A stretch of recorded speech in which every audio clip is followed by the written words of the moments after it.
Je crois que si tu es venu ce soir avec un cœur qui a besoin, un cœur malade, le Seigneur Jésus veut guérir ton cœur. Gloire à Dieu. Alors, le titre du message, c'est ça, c'est la solution pour accepter sa situation. Parce que des fois, on vit des situations ou des incompréhensions dans la vie qu'on a du mal à accepter. Et qu'on n'arrive pas à concevoir d'une manière humaine, c'est très difficile. Et on se dit, Seigneur, pourquoi je passe cela? Pourquoi il m'arrive tout cela, Seigneur? Mais je bénis Jésus parce que même face aux plus grandes incompréhensions de la vie, là où les hommes n'ont pas de réponse, là où les hommes ne peuvent pas nous apporter de l'aide, Jésus vient, nous apporte de l'aide et une réponse à ce que l'on a besoin. Et j'aimerais commencer comme ça, ce message-là. Il dit dans le psaume 73 au verset 28, « Pour moi, m'approcher de Dieu, c'est mon bien. » Amen. Et j'aimerais te dire, pour toi qui appartiens à Jésus, pour toi qui n'appartiens pas à Jésus, s'approcher de Jésus, c'est notre bien. Gloire à Dieu. Mais pas s'approcher de Jésus seulement à la réunion. Vous savez, Dylan, c'est mon copain, on était jeunes garçons, on était déjà copains ensemble. Et puis, quand je pense à sa conversion, il n'a pas eu besoin de réunion. Pourtant, son père, c'est un prédicateur. Il a été dans des dizaines de réunions. Mais Jésus est venu se faire connaître à lui dans l'hôpital où il était. Kenzo, c'était chez lui, dans sa camping. Puis vous savez, des fois, on pense que venir à Jésus, c'est venir dans une réunion. Mais écoute, si tu viens à la réunion, tu pourras venir 1000 fois. Et si tu n'ouvres pas ton cœur à Jésus. Et je me souviens de témoignage de Floyd aussi. C'était dans une voiture. C'est ça? Gloire à Dieu. Vous savez, simplement venir à Jésus. Eh bien, ouvrir son cœur là où on est. Peu importe l'endroit. Le Seigneur vient et il bénit nos cœurs. Gloire à Dieu. Amen. Alors on va lire le psaume 73. Il dit, oui, Dieu est bon pour Israël et pour ceux qui ont le cœur pur. Mais il dit, toutefois, mon pied allait fléchir, mais pas été sur le point de glisser. Il dit, car je portais envie aux insensés en voyant le bonheur des méchants. Il dit, rien ne les tourmente jusqu'à leur mort. Et leur corps est chargé d'embonpoint. Ils n'ont aucune part en souffrance humaine et ils ne sont point frappés comme le reste des hommes. Asaph, il est là, il est face à une situation, il est face à une incompréhension. Et il dit, Seigneur, alors comment? Il dit, les autres, les gens qui ne te suivent pas, Seigneur, chez eux tout va bien. Ils ne sont pas frappés par la maladie. Ils ne sont pas frappés par le deuil. Chez eux, il semblerait, Seigneur, que tout va bien. Et puis moi, Seigneur Jésus, je te suis. Je vois que moi, ça ne va pas, Seigneur Jésus. Et on voit qu'il porte envie aux gens insensés, aux gens qui n'aiment pas Dieu. Et puis, il est face à une incompréhension qu'il n'arrive pas à comprendre sa situation. Et au verset 13 et 14, il va dire cela. Il dit, c'est donc en vain que j'ai purifié mon cœur et que j'ai lavé mes mains dans l'innocence. Il dit, chaque jour je suis frappé, et tous les jours mon châtiment est là. Il dit, Seigneur, c'est donc en vain alors. J'ai lavé mes mains dans l'innocence, je t'ai suivi, j'ai toujours marché pour toi, j'ai toujours fait ce qu'il fallait, Seigneur, pour toi. C'est donc en vain alors, Seigneur. Chaque jour je suis frappé, ma misère elle est là, et puis chaque jour, Seigneur Jésus, mon problème est encore devant moi. Et vous savez, j'aimerais vous raconter cette expérience-là parce qu'elle m'est propre. À chaque fois que j'ai eu l'occasion de prêcher ce message-là, j'ai toujours voulu apporter cette expérience-là. Il y a 2 ans, j'ai un petit garçon qui est parti auprès du Seigneur. Et puis là, j'étais dans le terrain de mon ancien. Et puis, je voyais un garçon depuis son terrain. Et je voyais un garçon, un insensé, comme on dit. Un garçon qui n'a aucun égard pour Dieu. Et puis, je voyais sa vie à lui. Pourtant, je vous le dis en vérité, jamais j'aurais voulu avoir sa vie. Jamais j'ai désiré avoir sa vie. Mais lorsque je voyais sa vie à lui, eh bien, je disais, Seigneur, lui, il a ses petits garçons en bonne santé, tout va bien. Et Seigneur Jésus, moi, je t'ai donné toute ma vie. Du moment que je me suis donné à toi, Seigneur, alors avec des fois des défauts, maladroitement, mais je dis, Seigneur, je t'ai donné toute ma vie. Je t'ai suivi, et il semblerait, Seigneur Jésus, que moi, je suis frappé tous les jours. Et puis tous les jours, je voyais ma misère devant moi. Et tous les jours, cette situation était là devant moi, et je n'arrivais pas à comprendre et à accepter ma situation. Parce que des fois, on vit des choses qu'on n'arrive pas à accepter. Et puis, on a le droit si vous aimez mieux se montrer devant Dieu, de dire, Seigneur, je ne comprends pas. Parce qu'il semblerait, l'autre, il ne te suit pas, l'autre, il fait n'importe quoi, et puis l'autre, il n'a aucun égard pour Dieu, et puis tout va bien chez lui. Mais moi, Seigneur, je te suis. Puis vous savez, cette réflexion-là, elle se fait même à une personne qui n'est pas chrétienne, parce que des fois, même des personnes qui ne suivent pas Dieu, ils ont quand même ce respect-là envers Dieu. Et puis, on est quand même frappé par les problèmes. Et lorsque je disais cela en mon cœur, je disais, Seigneur, je ne comprends pas. Mais un jour, je bénis Jésus parce qu'il est venu guérir mon cœur. Mais j'aimerais vous expliquer comment il est venu le faire. Et il veut le faire aussi pour toi. Amen. Il veut le faire aussi pour toi, guérir ton cœur. Je Je ne sais pas ce que tu as passé. C'est peut-être un deuil, c'est peut-être la maladie. Et puis, vous savez, il y a des brèches que l'œil humain ne peut pas voir. Mais il y a des brèches dans le cœur qui font si mal. Et puis, vous savez, on pourrait aller chez tous les médecins du monde. Personne ne pourrait réparer cette brèche-là. Mais Jésus, on l'appelle le réparateur des brèches. Gloire à Dieu. La Bible dit, il est venu, il a été loin pour guérir ceux qui ont le cœur brisé. Et écoute, ton cœur brisé, Jésus veut le réparer ce soir. Il veut le guérir. Gloire à Dieu. Amen. Amen. Amen. Amen. Gloire à Dieu. Soyez avec moi. Voilà. J'ai besoin que vous soyez avec moi. Gloire à Dieu. C'est ensemble qu'on fait la réunion et Jésus ne parle pas seulement à moi, mais il parle à vous. Il nous parle à nous, ensemble. Gloire à Dieu. Je crois que chacun en a besoin de la parole de Dieu. Et Asaph va dire cela au verset 16. Il dit, quand je réfléchis là-dessus pour m'éclairer, la difficulté fut grande à mes yeux. Parce que lorsqu'on réfléchit sur notre situation, lorsqu'on veut être éclairé d'un point de vue, si vous aimez mieux, avec notre sagesse humaine, eh ben, on n'arrive pas à comprendre. C'est incompréhensible. Ben, pourquoi? Parce que la logique voudrait qu'on enterre nos parents avant un enfant. La logique voudrait que normalement, ben moi j'ai jamais fait de mal. Ça c'est la logique humaine. Pourquoi moi je suis malade? Moi j'ai jamais été méchant avec personne et puis je suis toujours frappé par la misère. Mais écoutez, ça c'est malheureusement, la Bible nous enseigne comme cela, que la pluie tombe sur le juste comme sur l'injuste. Écoutez, on est sur la terre et puis personne n'est sans des problèmes. Vous savez, je veux faire lever la main à personne. Mais si je voudrais faire lever la main à quelques-uns, est-ce que tu as passé toi déjà des problèmes? Est-ce que tu as passé des situations que tu n'as pas compris? Eh bien, je crois qu'on pourrait chacun lever notre main et puis face à ces incompréhensions-là, on n'a pas toujours eu les réponses que l'on a voulu. Mais je bénis Jésus. Ce soir, il peut te donner la réponse. Amen. Amen. Mais tu as besoin de faire quelque chose dans ton cœur. Voilà ce qu'il va dire en Jérémie 18. Il va dire, la parole qui fut adressée à Jérémie de la part de l'Éternel en ces mots. Il va dire, lève-toi et descends dans la maison du potier. Là, je te ferai entendre mes paroles. Il va dire, lève-toi. C'est quoi se lever? Lorsqu'on regarde se lever d'un point de vue biblique, c'est une prise de décision dans notre cœur. Et il va dire, descends. Et comment, Seigneur Jésus? Lorsque j'ai pris une décision, oui, qu'est-ce qu'il faut que je fasse? Descends. Il faut que tu t'humilies.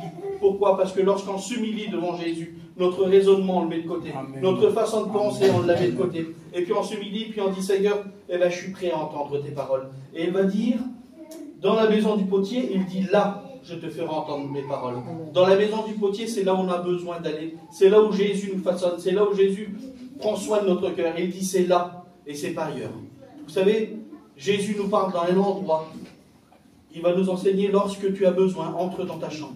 Et ton Père qui est là, dans le lieu secret, t'entend.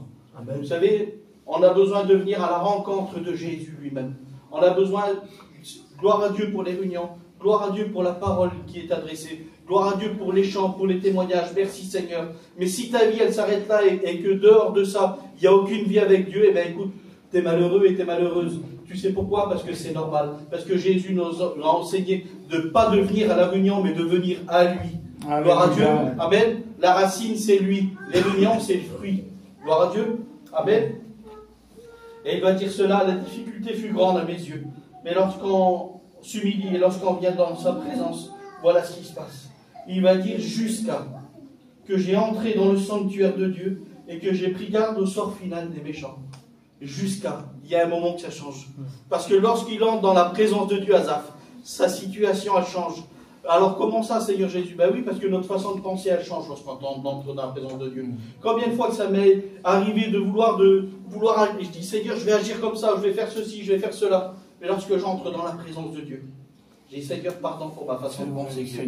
Pardon, Seigneur Jésus, pour ma façon d'agir que j'ai eue. Pardon, Seigneur Jésus, pour ce que je voulais faire, Seigneur Dieu.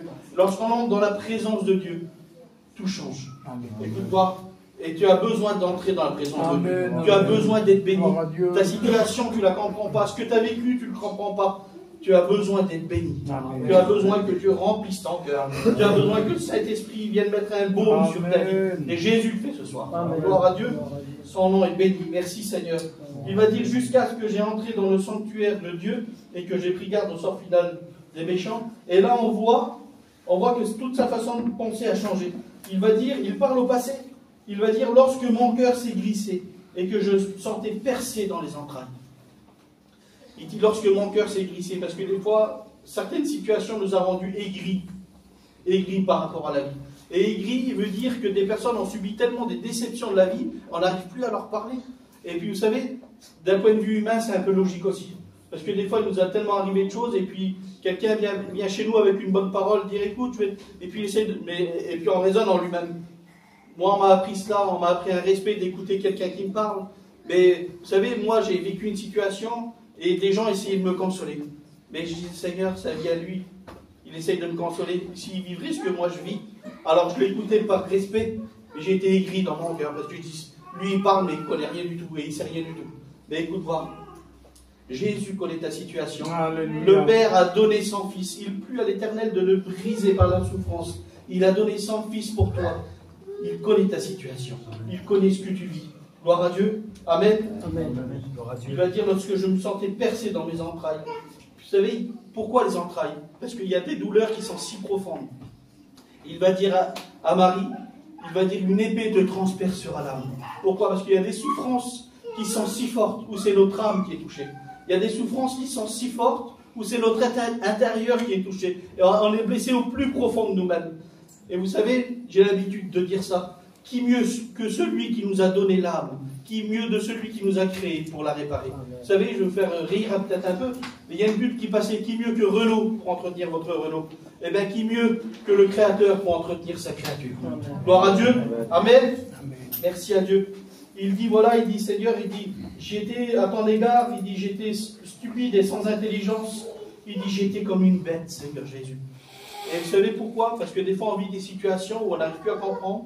Et puis, notre esprit est embrouillé et il n'y a plus de logique de rien. On ne comprend plus rien. Vous savez, lorsque moi, je voyais ma situation, j'ai un autre petit garçon qui est aujourd'hui à 10 ans, et je voyais ma situation et je disais, Seigneur, je disais, combien de fois j'ai laissé mon petit là? Il avait les yeux pleins de larmes et il me disait, mon père, encore, tu t'en vas à la réunion ce soir? Et je disais, oui, mon fils, je pars à la réunion. Et je disais, Seigneur, j'ai livré toute ma vie pour toi. Des fois, j'ai mis ma famille de côté, j'ai mis mes finances de côté, j'ai mis tout ce que j'avais, Seigneur, de côté pour toi. Et voilà la rétribution, Seigneur Jésus, de ce que j'ai donné, de ce que j'ai vécu pour toi. Et si vous aimez mieux, je n'avais plus aucune logique. Mais lorsque je suis rentré dans le sanctuaire de Dieu, lorsque je suis rentré dans la présence de Dieu, j'ai pu guérir mon cœur. Alléluia. Vous savez, il y a un frère qui m'avait donné un petit mot. Il a dit, écoute, il dit, si ce que tu as vécu aujourd'hui est un moyen pour les autres, c'est une bénédiction. Alors je bénis Jésus. Si aujourd'hui ce que j'ai vécu te sert à toi, il veut bénir ton cœur. Amen. Gloire à Dieu. Il va dire, cependant, je suis toujours avec toi, tu m'as saisi la main droite. Il dit, tu me conduiras par ton conseil, puis tu me recevras dans la gloire. Sans l'espérance à lui. Elle n'est plus sur la terre et sur les gens du dehors. Il dit, tu me recevras dans la gloire. Ce qui lui intéresse à Asaph à ce moment-là, c'est le ciel. Plus rien lui. Parce que lorsque tu rentres dans la présence de Dieu, lorsque tu rentres dans le domaine spirituel de Dieu, ce qui t'intéresse, c'est le ciel. La terre, elle ne t'intéresse plus. Tes affaires, ça ne t'intéresse plus. Le ménage, bon, il faut le faire, mais ça ne t'intéresse plus. Quand tu rentres dans la présence de Dieu, la seule chose qui t'intéresse, c'est Dieu. Amen. Quand tu rentres dans sa présence, la seule chose que tu veux et que tu as besoin, c'est Jésus. Gloire à Dieu, il faut que tu rentres dans sa présence ce soir. Mais comment, Seigneur Jésus? Ce soir à la réunion, oui, déjà là, ce soir à la réunion. Mais quand tu entres chez toi, dans ta chambre à genoux, dire, Seigneur Jésus, je viens chercher le baume que j'ai besoin. Seigneur, je viens chercher, Seigneur Jésus, tout ce que j'ai besoin dans mon cœur, tout ce que l'ennemi est venu me prendre. Parce que vous savez, des fois, j'ai prêché un message dernièrement sur les accès de l'ennemi. L'ennemi vient et prend accès. Mais comment, Seigneur Jésus? À travers un deuil, à travers une parole que l'on a reçue, à travers une injustice que l'on a reçue. Et puis là, il y a quelque chose qui naît dans notre cœur. Et puis l'ennemi, il dit comme cela qu'il vient pour dérober, égorger et détruire. Et l'ennemi est venu dérober la paix que Jésus avait mis dans ton cœur. L'ennemi est venu prendre toute la joie que Jésus avait mis dans ton cœur, au travers du deuil, au travers de la maladie, au travers des choses que tu as vécues. Mais Jésus, ce soir, veut consoler ton cœur. Amen. Veut te redonner la paix. Mais comment la paix? La paix qui surpasse toute intelligence. Il dit, la Bible nous enseigne, il dit, soyez toujours joyeux. Mais comment c'est possible d'être toujours joyeux? Parce que des fois, on vit des situations, on n'a pas envie d'être joyeux. Mais Seigneur Jésus, lorsque je pense, moi, lorsque je me mets dans la présence de Dieu, lorsque je rentre, Seigneur Jésus, dans le sanctuaire, la seule chose qui m'intéresse, moi, c'est le ciel après. Et puis là, je vois le ciel et je dis, Seigneur, viens vite me chercher, comment je suis content. Parce que Seigneur Jésus, je sais que c'est séparé pour un temps seulement. Et bientôt, c'est le ciel. Gloire à Dieu. Amen. J'ai envie de vivre le ciel. Est-ce que tu as envie de le vivre aussi, toi? Il dit, tu me recevras dans la gloire. Et il dit, quel autre est-je au ciel que toi? Et sur la terre, je prends plaisir qu'en toi. Ben oui, parce que quand tu rentres dans la présence de Dieu, la seule chose qui t'intéresse, ton seul plaisir, c'est les choses de Dieu. Ton seul plaisir, c'est le domaine spirituel. Le charnel, les affaires, tout ça, t'en as plus envie.